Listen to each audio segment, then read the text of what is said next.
بيبدأ المسلسل مع لعبة الحبار، واتسمت بالحبار لأنها كانت بتتلعب جوه رسمة على الأرض شبه شكل الحبار، وبتتلعب عن طريق إن الموجودين بيتقسموا لمجموعتين ضد بعض، الهجوم والدفاع، والمدافع يقدر إنه يجري على رجلين الاتنين عادي، ولو قدر المهاجم إنه يدخل جوه الرسم ساعتها بيقدر المهاجم إنه يجري على رجلين الاتنين، وبيتم تسميته بالمفتش السري. وفي المرحلة النهائية بيتجمع المهاجمين عند مدخل الحبار وبيحاولوا إنهم يتفادوا المدافعين، وبيوصلوا لراس الحبار ويقفوا عليها، ولو قدر المدافع انه يطرد المهاجم بره رسم الحبار بيموت المهاجم وما بيقدرش انه يحاول تاني. وبمجرد ما المهاجم بيقف على راس الحبار وبيقول انه كسب يبقى انتصر على المدافعين، وهي دي لعبة الحبار. وبنروح لسيونج، شخص عاطل فاشل قاعد مع والدته في شقتها عشان تصرف عليه، وما بيقدرش انه يسدد قيمة فوائد القرض اللي خده وضيعه في الهوا، وبيستنى والدته تسيب البيت عشان ياخد الفيزا بتاعتها ويسحب منها فلوس ليه، ولكنه بيتفاجئ انها غيرت كلمة السر وما بيقدرش انه يسحب منها الفلوس.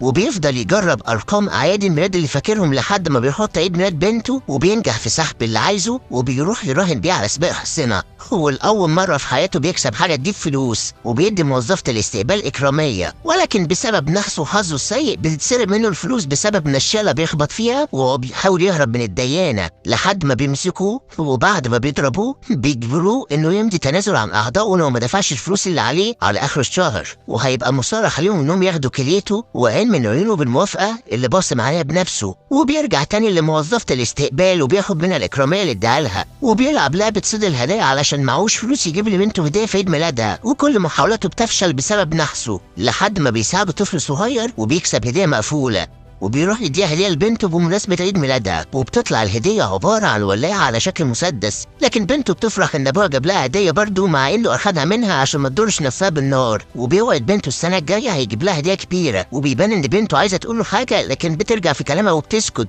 وبيوصل بنته لبيت امها وجوز امها وبيودعها، وبيرجع تاني عشان يركب القطر واللي ما بيلحقوش وبيضطر انه يستنى القطر اللي بعده، وبيجي جنبه واحد بيعرض عليه انه يلعب معاه لعبة اسمها لعبة الدجي، وهي عبارة عن قطعتين من الكرتون، واحدة بتترمي على الارض والتانية بتبقى في ايد اللاعب، ولو قدر اللاعب انه يضرب القطعة اللي في ايده على القطعة اللي في الارض ويقلبها يبقى نجح، ولو ما اتقبلش يبقى فشل. وبيعرض الراجل على سيونج انه لو كسب هيديله 100,000 ون وهي العملة بتاعتهم، وبيجرب سيونج حظه الاول وكالعادة بيفشل، وبيجرب الراجل دوره وبينجح انه يقلب القطعة بتاعته اللي على الارض، وبيكون سيونج معهوش فلوس يدفع، فالراجل بيقول انه ممكن يدفع له عن طريق جسمه وبيضرب سيونج بالقلم، وبيجرب سيونج جولة تانية وبيتضرب في الاخر بسبب فشله برضه، وبيفضل سيونج يفشل ويتضرب لحد ما وشه يحمر، وفي مرة وحيدة يتيمة بيكسب سيونج وبيكون في منتهى السعادة وبياخد 100,000 ون، وبيقولوا الراجل انه يقدر يخليه يكسب فلوس اكتر بكتير من خلال اللعب، وبيبدأ يقوله انه عارف تاريخه كله وانه شبه عاطل حاليا وانه شغال سواق بس وفلوسه ما بتكفيش مصاريفه، ولسه ماضي على تنازل عن اعضائه بسبب انه مديون ب 160 مليون ون للديانة و225 مليون للبنك بسبب القرض اللي اخده منهم، وليه بنت عندها 10 سنين عايشة مع طليقته وجوزها، وبيديله الكارت بتاعه وبيقوله انه لو حابب يكسب ملايين يتصل بيه، وبيسيبه وبيمشي، وبيكون سيونج مبسوط ان معاه فلوس وبيشتري عشاء ليه ولوالدته وبياكلوا سوا، وبتقول له والدته ان مراته وجوزها ومعاهم بنته هيتنقلوا السنة الجاية لأمريكا، وبيتصدم سيونج من اللي سمعه وبيفتكر إن بنته كانت هتقوله كده ولكنها سكتت،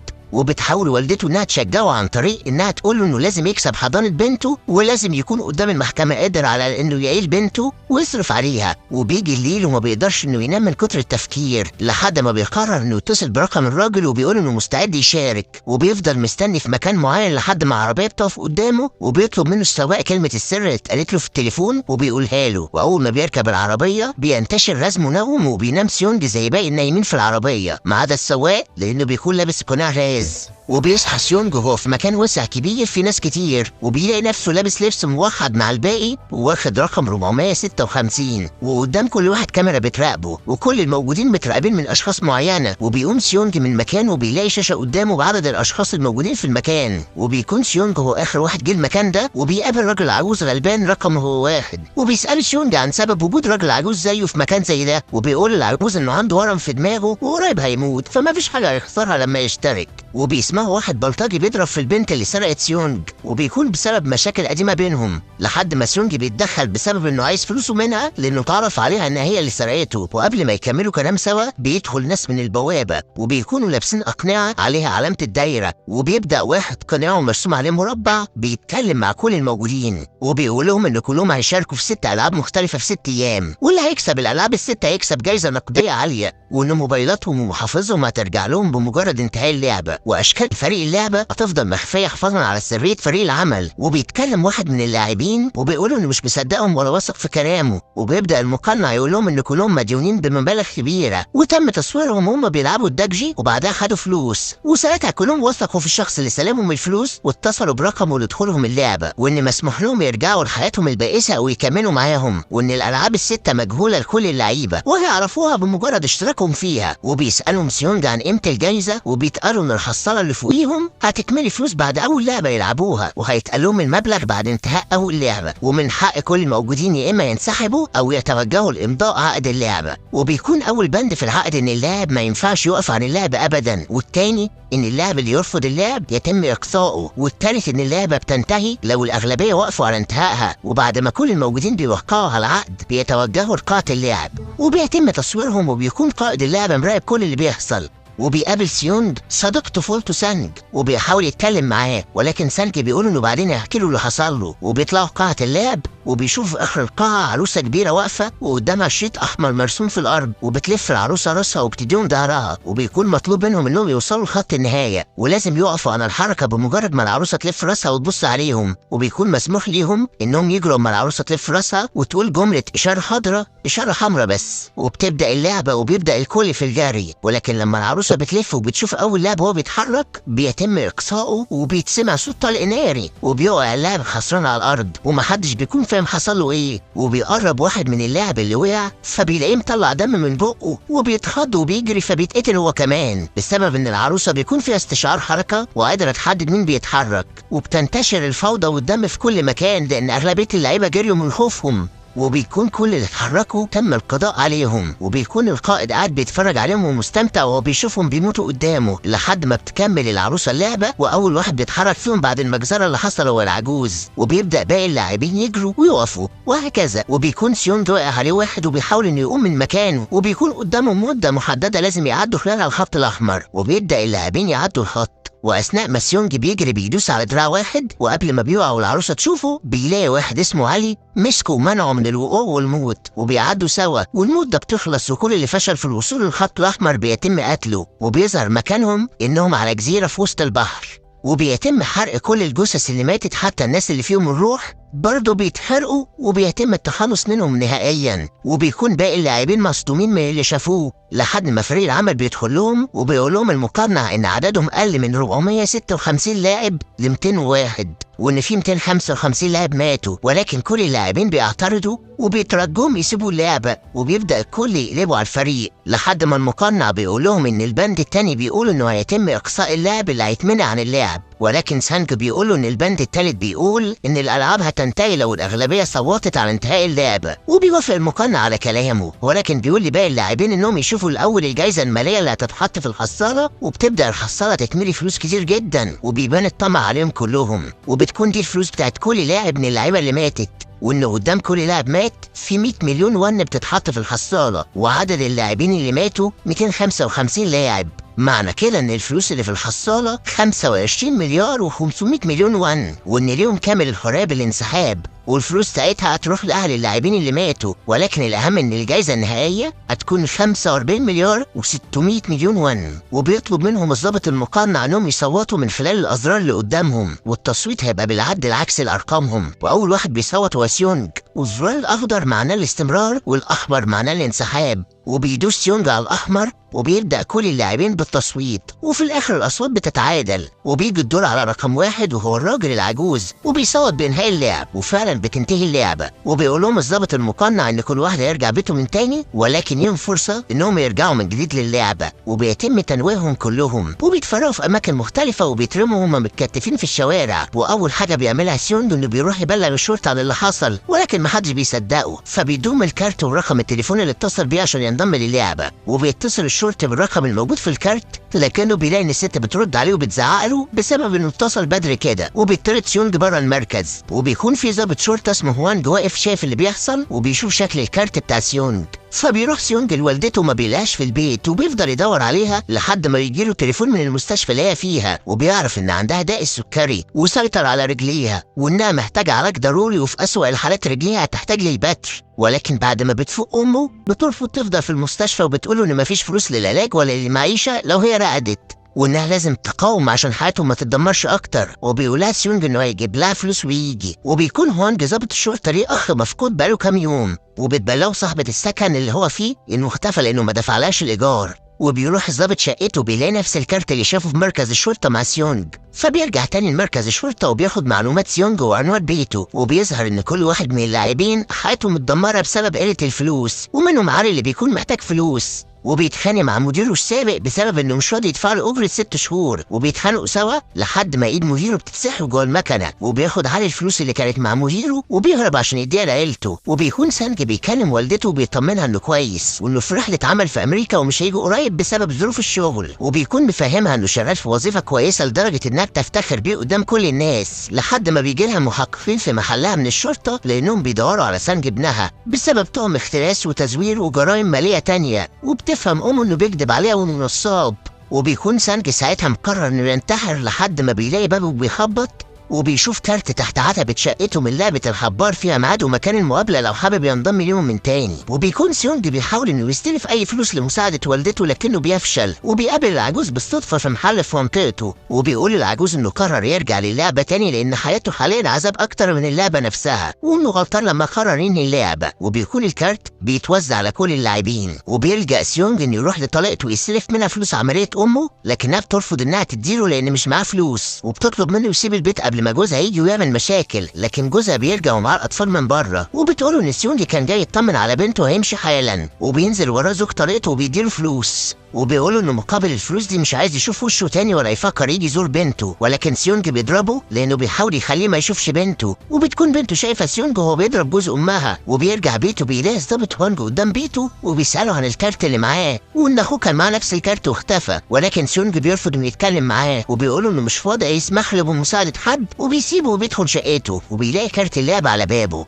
وبيبدا كل اللاعبين اللي سابوا اللعبه يرجعوا لها تاني، وبيكونوا مستنيين في مكان محدد ليهم. ولكن المره دي بيكون هوانج الشرطي مراقب العربيه اللي اخدت سيونج، وبتكون كانج النشاله ما نامتش في العربيه من الغاز لانها قدرت انها تتجنب استنشاقه في العربيه. وبيفضل هوانج مطاردهم لحد ما بيلاقيهم داخلين مينا، وبيستخبى تحت عربيه من العربيات لغايه ما بتطلع على سفينه وبيدخل يستخبى ضمن الاشخاص النايمه، وبيستنى واحد من اللعبه يدخل عليه وبيقدر انه يقتله ويلبس لبسه وبينضم لباقي فريق اللعبه. وبتكون كانج فايقه وبتقدر انها تحتفظ بالسكينه بتاعتها من غير ما تتاخد منها، وبيصحى كل اللاعبين في القاعه بتاعتهم تاني بنفس لبسهم وارقامهم، وبيبقى في 187 لاعب رجعوا يلعبوا تاني على جايزه قيمتها 26 مليار و900 مليون ون. وبيقابل سيونج صاحبه سانج وعلي اللي انقذوا من الموت، وبيقول لهم انهم ممكن يكونوا فريق سوا عشان يعدوا اللعب مع بعض، وبينضم لهم العجوز. وفي نفس الوقت بيجمع البلطجي برضه فريق عشان يبقوا يلعبوا سوا، وبيتوزع عليهم الغدا وبعدها للنوم.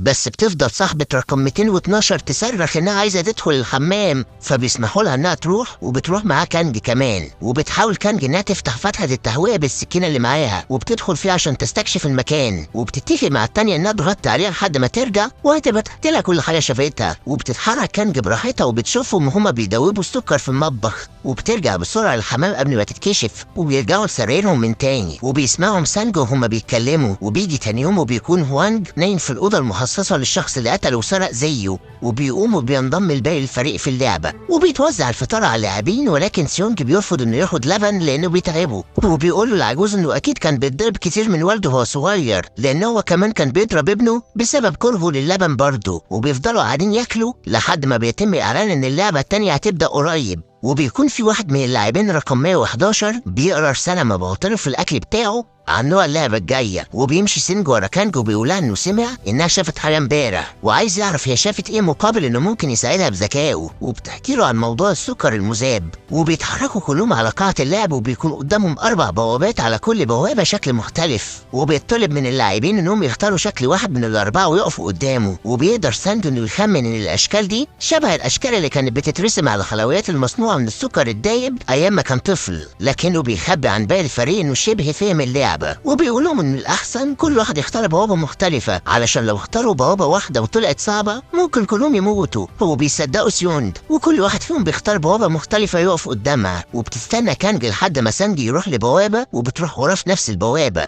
وبتتفتح البوابات قدامهم وبيتم توزيع علب عليهم. وبيلاقوا في القلب قرص عسل مرسوم عليه نفس الرسمة اللي كانت على البوابة من بره. وبتكون اللعبة عبارة عن ان كل لاعب لازم يكسر قرص العسل على نفس شكلة الرسمة اللي قدامه باستخدام الإبرة، ولو باظت الرسمة بيخسر اللاعب. وبيكون من نصيب سيونج أصعب شكل هو الشمسية، وأول واحد بيكسر الرسمة بتاعته بيتقتل فورا. وبيبدأ الفريق يقتل في اللاعبين اللي بيكسروا رسمتهم، وبيخلوا اللاعبين الكسبانين يسيبوا المكان. وبيفضل سيونج يحاول يعمل الرسمة بتاعته وهو متوتر لدرجة إن عرقه بيقع على السكر، وبيلاقيه بدأ يدوب بسهولة. وبيفهم إنه ممكن يخلع الرسمة عن طريق لسانه، وبيفضل يستخدم ريقه عشان يخلي الرسمة هشة، وبيقدر يخلع الشمسية بنجاح. وبيقدر البلطجي انه ينجح في خلع رسمته بعد ما اللاعبة رقم 212 ساعدته ورمت له الولاعة اللي كانت مخبيها معاها عشان يسخن الإبرة ويفصل الرسمة بسهولة. وبينتهي الوقت وبيتم قتل كل اللي فشلوا في خلع الرسمة، وبينجح سيونج في آخر لحظة. ولكن لاعب من الموجودين قبل ما يتقتل بيقدر انه يضرب حارس وياخد سلاح منه وبيهدد بقتله، وبيأمره انه يخلع القناع بتاعه. وبيطلع انه شاب صغير وما بيقدرش اللاعب انه يقتله فبينتحر، لكن بيظهر القائد وبيقتل الشاب اللي من ضمن فريقه، وبيبلغ الباقي ان لو حد فيهم هويته اتكشفت هيتم قتله فورا. وبيتحرر باقي اللاعبين اللي كسبوا على قاعة النوم بتاعتهم من تاني، وبيشوف الحصالة وهي بتتملي فلوس من ال 79 لاعب اللي ماتوا في اللعبة اللي جايين منها، وبتزيد قيمة الجايزة ل 34 مليار و800 مليون ون. وبيجي وقت الغدا وبيبان ان في علاقة ما بين البلطجي وبين اللاعبة رقم 212 اللي اديت له الولاعة. وبيجي وقت الاكل وبيكون قليل جدا، فبيقرروا انهم ياخدوا اكتر من حصتهم في الاكل، وبياخد اكل ناس تانية. وبيكون من ضمن اللي مالهمش اكل اللاعب رقم 271، وبيروح يتخانق مع البلطجي لكنه بيفضل يضرب فيه لحد ما بيموت في ايده. وبيتعصب سيونج من اللي بيحصل، وبيفضل يتكلم مع الفريق وبيقول لهم انهم المفروض يلعبوا مش يقتلوا بعض. وكل اللي بيحصل ان عدد اللاعبين على الشاشه بيقل، وبتزيد الجايزه 100 مليون ون. وفي نفس الوقت بيقدر الظابط وانجو انه ياخد قناع لظابط رتبته عاليه، وبيكون هو اللي بيدي الاوامر. وبيبان ان في عمليه بيع اعضاء بتحصل في السر جوه المنشاه من غير ما حد يكون عارف. وبيكون الموضوع باتفاق بين لاعب شغال دكتور ورقمه 111 وفردين من فريق اللعبه. وبعد اللي بيعمله البلطجي بيكون سيونج وفريقه خايفين يناموا لا يتذبحوا في سرايرهم، وبيقرروا انهم هيفضلوا صاحيين طول اليوم. وبيكون الكل مستغرب بسبب قلة الأكل المرة دي، وبيكون الدكتور اللي رقمه 111 عارف سبب قلة الأكل من اللي بيساعدوه في اللعبة، وهو إن القائد قاصد يديهم أكل قليل وساعتها يحصل خناق بينهم، ويتم القضاء على الأشخاص الضعيفة قبل ما اللعبة جاية تبدأ. وفعلا أول ما بيجي ميعاد النوم وبيتقفل النور عليهم، أول واحد بيقتله البلطجي هو الست اللي قالت إنه أخد أكتر من نصيبه في الأكل، وبيقتلها براس الإزازة اللي كان بيشرب منها. وبتنتشر الفوضى في المكان وبيبدأ كله يقتل في بعضه لحد ما العجوز بيقف يترجى القائد إنه يوقف اللي بيحصل وإلا كله هيموت. وبيأمر القائد إن الفريق يتدخل ويوقف عمليات القتل ويتأكدوا من عدد الوفيات. وبيجي الظابط وانج المتنكر في زي المقنع وبيسأل سيونج لو كان يعرف واحد موجود اسمه انهو، واللي بيكون اخوه عايز يتأكد انه عايش، ولكن سيونج بيقولوا انهم ما يعرفوش اسامي بعض. وبعد ما الجو بيهدى بيقولهم سيونج انهم على الاقل يعرفوا اسامي بعض لانهم في الفريق نفسه، وكل واحد بيقول اسمه كامل. وبيجوا عند العجوز وبيكون مصدوم ومش قادر انه يقول اسمه، فما بيرضوش يضغطوا عليه، وبيقول لسيونج انه مش مهم يفتكر اسمه دلوقتي. وبيظهر ان عددهم اقل من 107 ل 80 لاعب بس. وبعد ما بيتم تنظيف كل المكان بيجي وقت النوم لفريق اللعبة، وبيفضل فريق سيونج صاحب العافية، وبيفضل العجوز هو اللي يحرسهم، وبيقول لهم انه مش هيقدر يساعدهم بحاجة، واقل حاجة ممكن يقدمها عليهم هو التنازل عن نومه عشان يحرسهم. وبيصحوا كلهم على بداية اللعبة الثالثة، وبيتم امرهم بالتوجه لقاعة اللعب، وبيتم اعلان ان اللعبة هتبقى جماعية، وكل مجموعة بتتكون من 10 اشخاص. وبيبدأ فريق سيونج انهم يزودوا عددهم، وبيختاروا الرجالة القوية اللي ممكن يساعدوهم على الفوز. وبيبدأ البلطجي انه يغدر بحبيبته ويسيبها، وبيكون فريقه من غيرها، وبيقول انه هيبقى يضمها اللعبه الجايه ما عدا لو هي لسه عايشه، وبيضربها عشان تسيبه وبتوعده انها تقتله، وبتسيبه عشان تدور على فريق متكون من 9 بس، وبتنضم بالعافيه لفريق سيونج. وبيتقسم كل اللاعبين ل8 مجموعات، كل مجموعة 10 أشخاص، وبتكون اللعبة يشد الحبل لكن من مرتفع عالي. وبيهبط سيونج وبيعرف إنهم خسروا بسبب فريقهم الضعيف، وبيتم اختيار الفريق اللي هيلعب عن طريق القرعة، وبيكون اختيار فريق البلطجي قدام فريق ضعيف، وبيكسب فريق البلطجي بسهولة،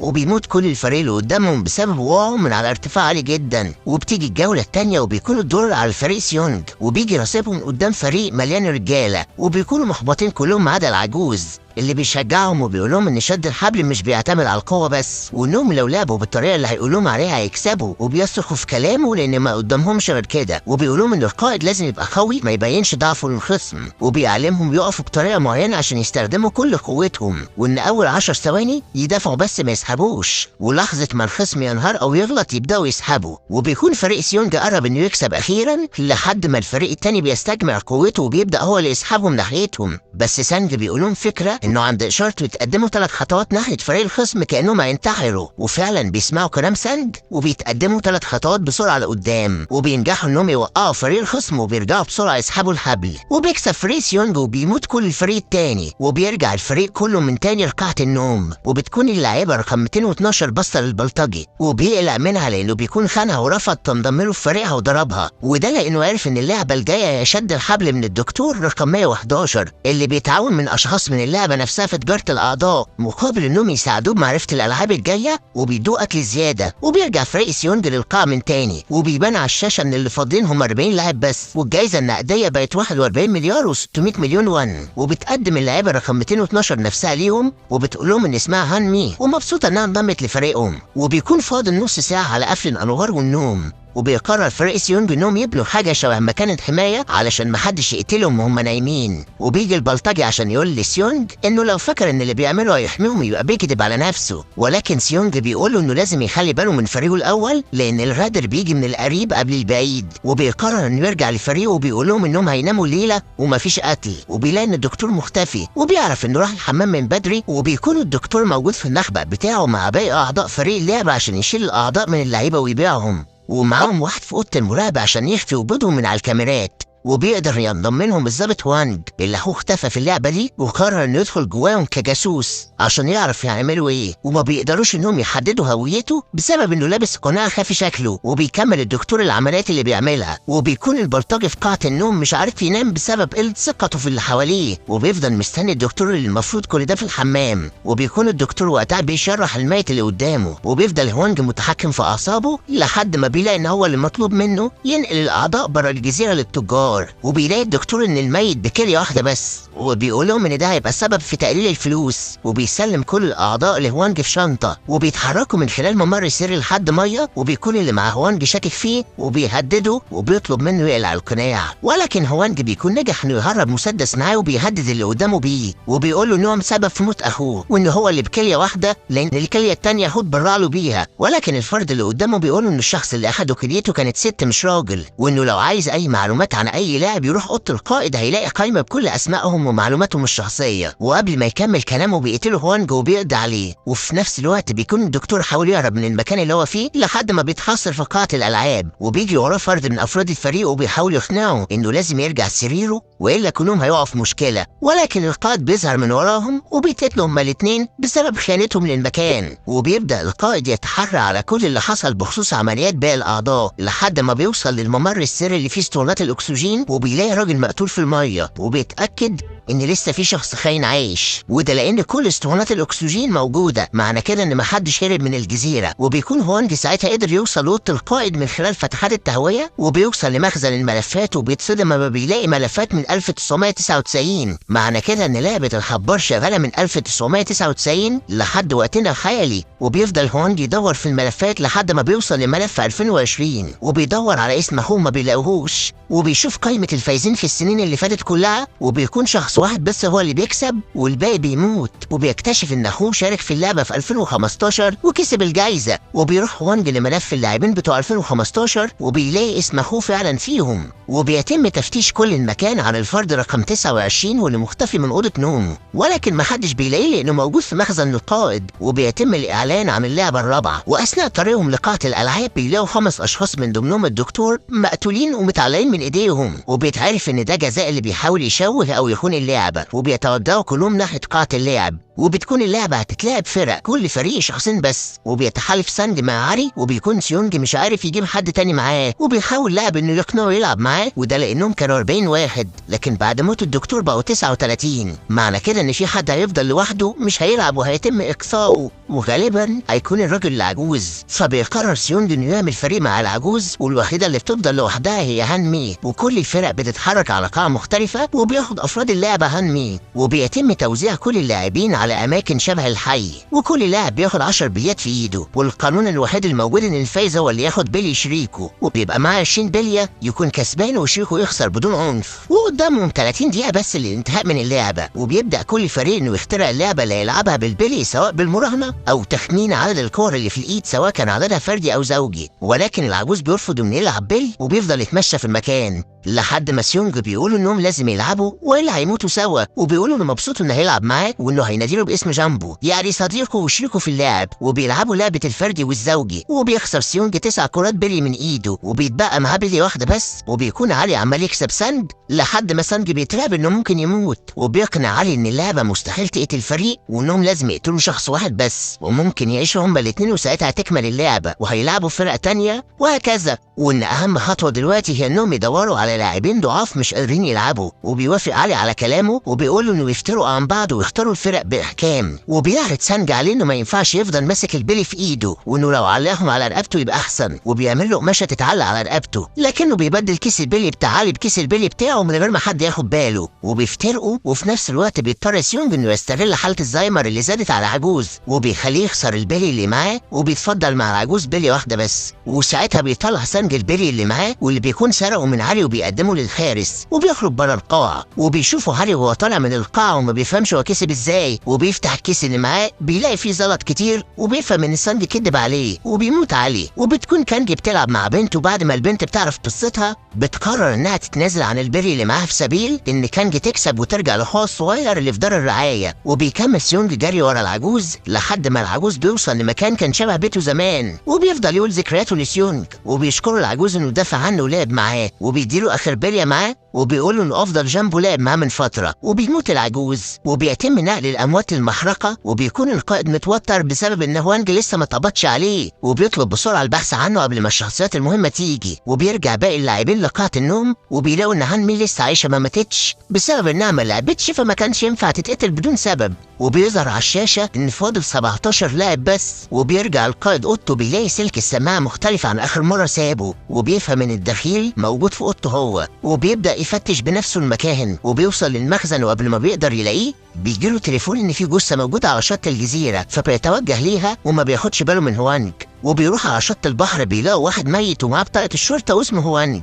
وبيكون ده نفس الشخص اللي هوانج سرق لبسه في الاول خالص وحط البطاقه بتاعته في جيبه ورماه من السفينه. وبيجي 6 اشخاص لابسين اقنعه ذهبيه وبيقابلوا القائد، وبيطلبوا انهم يقابلوا المضيف بتاعهم، ولكن القائد بيقول لهم ان المضيف مش هيقدر يحضر معاهم بسبب ظرف طارئ، لكن المهم ان الالعاب هتتلعب كالمعتاد. وكل ده بيكون هوانج سامعه وهو مستخبي في فتحه التهويه. وبتكون لعبة الحبار هي لعبة مراهنات لكبار رجال الأعمال، وكل اللي حصل بيكونوا قادرين يشوفوه على شاشات بيوتهم، وبيراهنوا على الشخص اللي هيكسب اللعبة، وبيتم توزيع رجال الأعمال على أوضهم لحد اللعبة الجاية. وبيقدر هوانج يلبس لبس الجرسون بعد ما بيضربه، وبيشغل الموبايل بتاعه اللي فاصل شبكة على تصوير فيديو، وبيخبيه في البدلة اللي لابسها. وبيصحوا اللاعبين على خبر ان في واحد منهم شنق نفسه لانه خسر مراته في لعبة البلي، وبيقل عدد اللعيبة ل 16 لاعب، وبيتم الاعلان على اللعبة الخامسة، وبيتحركوا على قاعة الالعاب وبيلاقوا 16 تمثال قدامهم، وبيطلب منهم ان كل واحد فيهم يختار تمثال وياخد الرقم اللي عليه، وبيكون رجال الاعمال بيتفرجوا عليهم، وبعد ما اغلبيتهم بيختاروا الارقام الوسطى بيتقال باقي اللاعبين ان الارقام دي هي ترتيب ادوارهم في اللعبه الجايه. فبيروح سيونج وبيتردد انه ياخد رقم 1 ويبقى اول واحد يلعب، ولا اخر واحد وممكن يكون مفيش وقت ليه، لكن كل الارقام التانية بتتاخد ما عدا الاول والاخير. وبيفضل واقف قدام رقم 1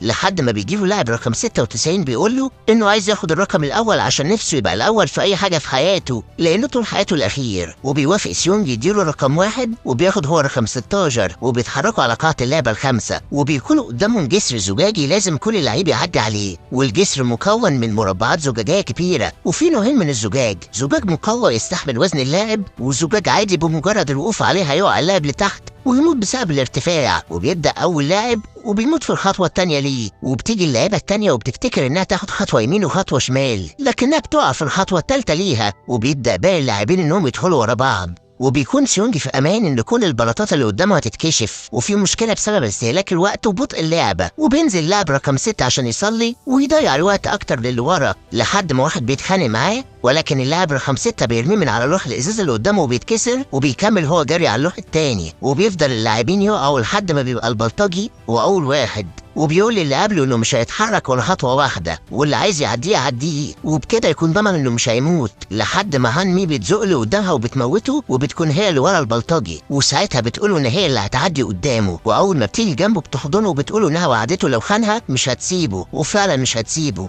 وبتنط بيه وبيموتوا هما الاتنين، وبيقل عدد اللاعبين ل4 بس، وبيكون اولهم لاعب اشتغل في مصنع زجاج لمده 30 سنه، وقدر انه يحدد الزجاج المقاوم من خلال انكسار الضوء عليه، وبمجرد ما القائد بياخد باله من كده بيطفي النور عليهم عشان يخلي اللاعب يعتمد على الحظ بس، وبيجي تليفون للقائد ان في واحد من رجال الاعمال اغمى عليه في اوضته، وبيفهم ان الدخيل لسه موجود، وبيروح القائد لأوضته فبيلاقي ان في اثر عند فتحه التهويه، وبيبص فيها فبيشوف هوانج وهو بيهرب، وبنرجع للعبة، وبيكون الوقت قرب يخلص، وبيضطر سانج انه يرمي اللي قدامه على الازاز وبيتكسر بيه وبيموت اللاعب، وبيعدي هو وسيونج وكانج بسلام وبيكسبوا اللعبة، وبمجرد ما الوقت بيخلص بيتم تفجير كل لوح الازاز اللي قدامهم، وبيكون القائد امر بالبحث عن الدخيل في المية، وانه لازم يتقبض عليه قبل هروبه من الجزيرة، وبيرجع اللاعبين لقاعة النوم وما بيكونش فيها الا 3 سراير على عددهم، وبيجي شخص مقنع بيهنيهم بوصولهم للمرحلة دي، وبيقول لهم انهم ليهم مفاجأة يروحوها بعد ما يلبسوا البدل اللي قدامهم،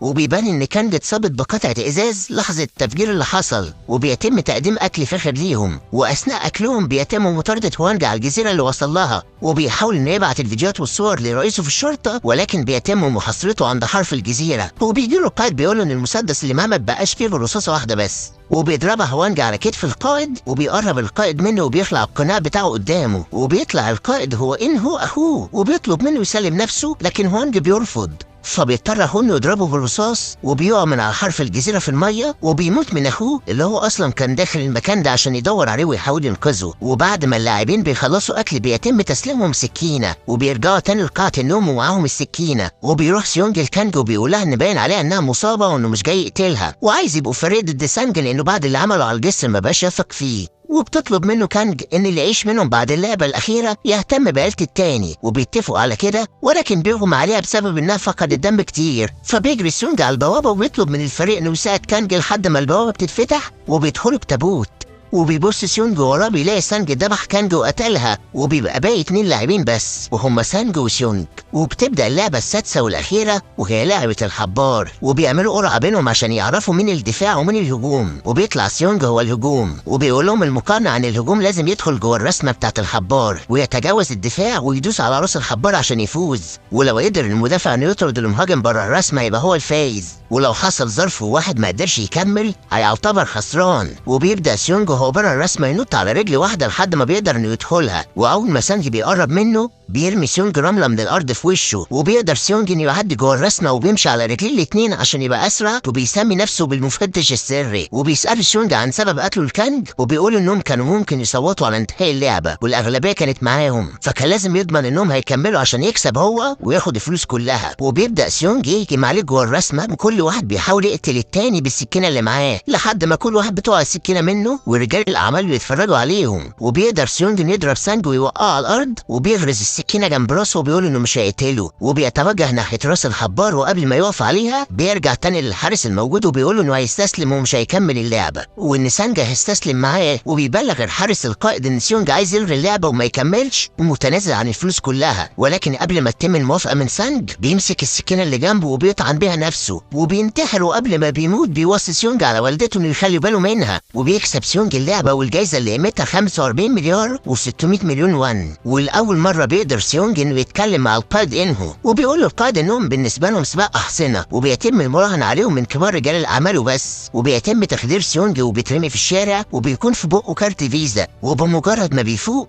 بيروح عشان يشوف في كام في حسابه، وبيدخل كلمة السر واللي بتكون 0456 وهم أرقامهم مكان في اللعبة، وبيلاقي كل الفلوس موجودة في حسابه. وبيرجع بيته وبيقابل والدة سانج، وبتشوف شكله متبهدل فبتديله أكل من عندها ليه ولوالدته العيانة. وبيوصل سيونج بيته بيلاقي إن والدته ماتت على الأرض من داء السكري اللي كان عندها. وبيعدي سنة وبيكون سيونج شبه متشرد، ما بيصرفش أي فلوس من اللي معاه، لدرجة إنه بيستلف فلوس من صاحب البنك اللي طلب مقابلته عشان يطمن إنه كويس، لأن حسابه فيه مبلغ كبير ومفيش أي سحب بيحصل منه. وفي يوم بيكون قاعد على البحر وبيلاقي ست عجوزة بتترجاه ياخد ورد منها قبل ما يدبل، فبياخد وردة وبيلاقي في ظرف معاها من لعبة الحبار، وفي ميعاد وعنوان مكتوبين عليه من حد اسمه جامبو، ودي الكلمة اللي كان اتفق عليها مع الراجل العجوز ساعة لعبة البلي. فبيتوجه على العنوان اللي في الكارت، وبيلاقي الراجل العجوز نايم على سرير في المستشفى. وبيستغرب سيونج ازاي هو لسه عايش، وبيقول انه ورا كل اللي حصل، وبيسأله هو لسه ابو عايش، لكن العجوز ما بيهتمش بكلامه، بيقول انه عايز يلعبوا لعبة أخيرة.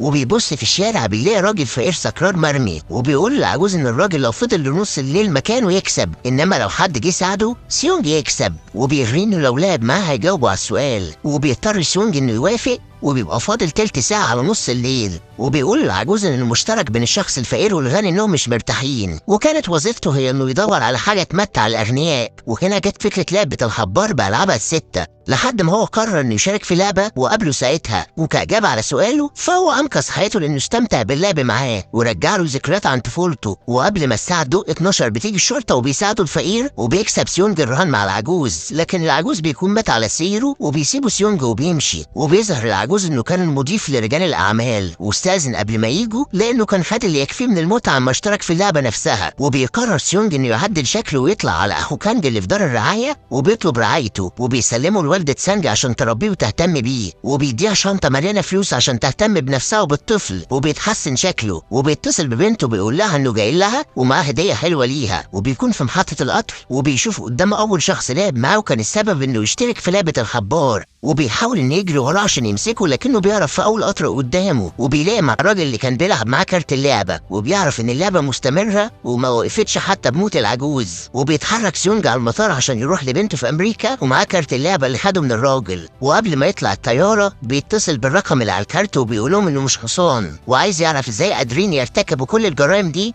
ويغيدوها تاني. وبيكلم واحد في الموبايل وبيقول له انه عارف انه لاعب رقم 456، وبينصحه انه يركب الطياره اللي قدامه ويستمتع بالفلوس وينسى اللي حصل تماما، لكنه بيقول لهم انه مش هيقدر يسامحهم، وبيقفل السكه وما بيركبش الطياره، وبيقرر انه ينتقم منهم. وبكده نكون وصلنا لنهايه الحلقه، ومع السلامه.